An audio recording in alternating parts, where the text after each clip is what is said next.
میں اس کشتی کے پیچھے بیٹھا ہوا تھا۔ اس میں 3 منزلیں تھیں اور میں دوسری منزل کے آخر میں بیٹھا ہوا تھا۔ آخری روز دن کے کوئی 2 سے 3 بجے کا وقت تھا اور ہماری کشتی کا انجن خراب تھا، وہ چل نہیں رہی تھی۔ اس کے بعد تقریباً 4:30 بجے ایک بحری جہاز آیا جس نے ہماری مدد تو کی، لیکن وہ ریسکیو کرتے تو زیادہ بہتر ہوتا۔ انہوں نے ہمیں پانی اور بسکٹ فراہم کیے اور چلے گئے۔ یہ روداد یونان کے قریب سمندر میں ڈوبنے والی کشتی میں بچ جانے والے 20 برس کے حسیب الرحمان نے سنائی ہے۔ حسیب الرحمان کا تعلق پاکستان کے زیر انتظام کشمیر کے ضلع کوٹلی کے تحصیل تھوئی رٹا سے ہے۔ وہ پاکستان میں مزدوری کرتے تھے مگر ان کے مطابق انہیں اس کی اجرت نہیں ملتی تھی، جس کی وجہ سے انہوں نے اس انتہائی پرخطر سفر کا آغاز کیا۔ یونان میں ڈوبنے والی کشتی پر کم از کم 350 پاکستانی سوار تھے، جن میں سے صرف 12 زندہ بچے۔ پاکستانی حکومت کے مطابق لاپتہ ہونے والے 281 شہریوں کے اہل خانہ سے ان سے رابطہ کیا۔ رہائی کے بعد کشتی پر پیش آنے والے واقعات اور پاکستانی تارکین وطن سے روا رکھے گئے سلوک کے بارے میں بھی انہوں نے بتایا۔ کشتی خراب ہونے کی وجہ سے کبھی ایک جانب جا رہی تھی، کبھی دوسری جانب۔ ہم نے بہت سی آوازیں لگائی کہ ہماری مدد کی جائے، لیکن وہ کھڑا جہاز بہت دور تھا، جس کی وجہ سے ان تک آواز نہ پہنچتی تھی۔ بہت سے لوگوں نے قمیضیں اتار کر ان کو اشارے کیے، لیکن وہ چلے گئے۔ کشتی پر چیخو پکار شروع ہو گئی تھی۔ پاکستانی شہری بھی کہہ رہے تھے کہ جان بچائی جائے۔ حسیب کے مطابق پاکستانی کو یہ اجازت نہیں ہوتی کہ وہ اپنی مرضی کر سکیں یا وہاں سے یہاں جا سکیں۔ رات کے اندھیرے میں کشتی میں ایک جگہ سے دوسری جگہ جانے کی بھی جگہ موجود نہیں ہوتی۔ حسیب کے مطابق سب نے سنا کہ رسہ ڈالا جا رہا ہے۔ رات کے وقت کشتی کا انجن اس وقت بند ہو چکا تھا۔ کشتی اندھیرے میں چل رہی تھی، اس کے سائڈ پر کوئی روشنی نہیں تھی۔ کافی دیر بعد بتایا گیا کہ ریسکیو کرنے کے لیے ایک جہاز آیا ہے۔ حسیب کا کہنا ہے کہ میں پیچھے تو تھا، وہ مجھے نظر نہیں آیا۔ یہ نہیں پتا کہ انہوں نے رسہ ڈالا ہے یا نہیں۔ ڈوبنے سے قبل کشتی کو کوئی مدد میسر نہ تھی۔ کوئی 7:30 بجے ایک اور بحری جہاز آیا، انہوں نے رسی وغیرہ بھی ہماری جانب پھینکی، وہ بھی بسکٹ اور پانی دے کر چلے گئے۔ حسیب نے بتایا کہ ہم اس کشتی کے بالکل ساتھ لگ گئے تھے، پھر اللہ کا ایک معجزہ ہوا اور ہماری کشتی کا انجن اس وقت سٹارٹ ہو گیا۔ اگر یہ سٹارٹ نہ ہوتا تو کسی کو پتہ بھی نہ چلتا کہ وہاں کوئی کشتی بھی آئی تھی۔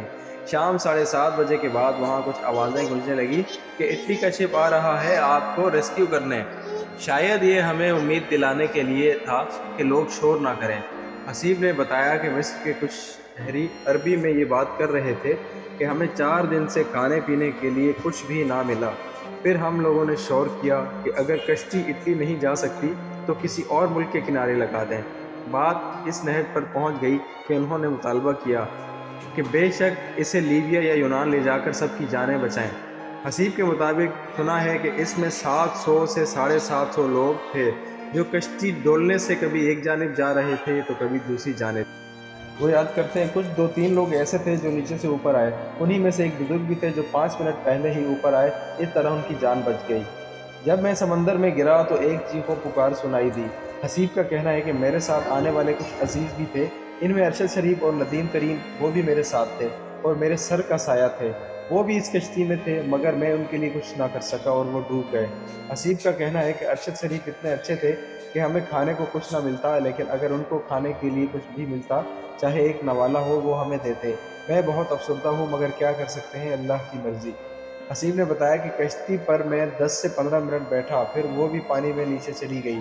میں نے سب لوگوں کو آوازیں دی، ارشد، ندیم، ناصر، سب کو آوازیں دی، مگر میں ان کے لیے کچھ بھی نہ کر سکا۔ حسیب کا کہنا ہے کہ میں نے جینز کی پینٹ پہنی ہوئی تھی۔ تقریباً 1 گھنٹہ میں سمندر میں تیرتا رہا، پھر اس بحری جہاز کے پاس پہنچا جو مدد کے لیے آیا تھا۔ میں نے وہاں ان کو آوازیں دی کہ my friend help me please, تو انہوں نے ایک ٹیوب نما رسہ اور ایک سیفٹی جال میری طرف اچھال دیا تو میں اس پر چلتا ہوا شپ پر پہنچ گیا۔ حسیب کے مطابق وہ جہاز غالباً یونان کی نیوی یا فوج کی کشتی تھی۔ میں ان کا شکر گزار ہوں کہ انہوں نے ہمیں بچایا اور نئی زندگی دی۔ انہوں نے مجھے کمبل اور پانی دیا، وہ جو کھانا اپنے لیے لائے تھے وہ انہوں نے ہمیں دے دیا۔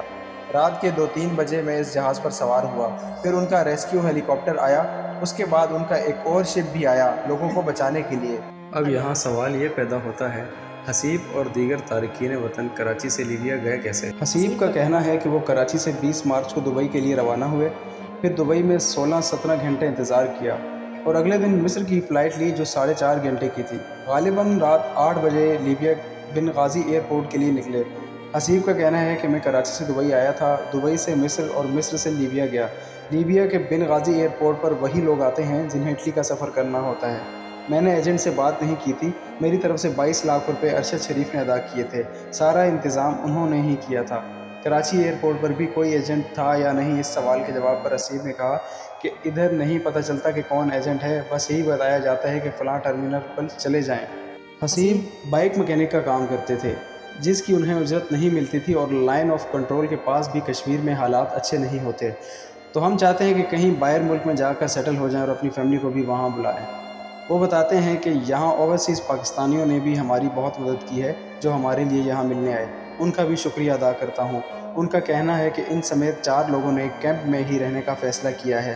وہ فی الحال یونان میں ہی رہنا چاہتے ہیں کیونکہ کشمیر میں بھی حالات اتنے اچھے نہیں ہیں کہ ہم واپس جائیں، مگر ایک پاکستانی جنہوں نے پاکستان واپس جانے کا فیصلہ کیا تھا، وہ اپنے والدین کے اصرار پر اس کیمپ سے واپس چلے گئے ہیں۔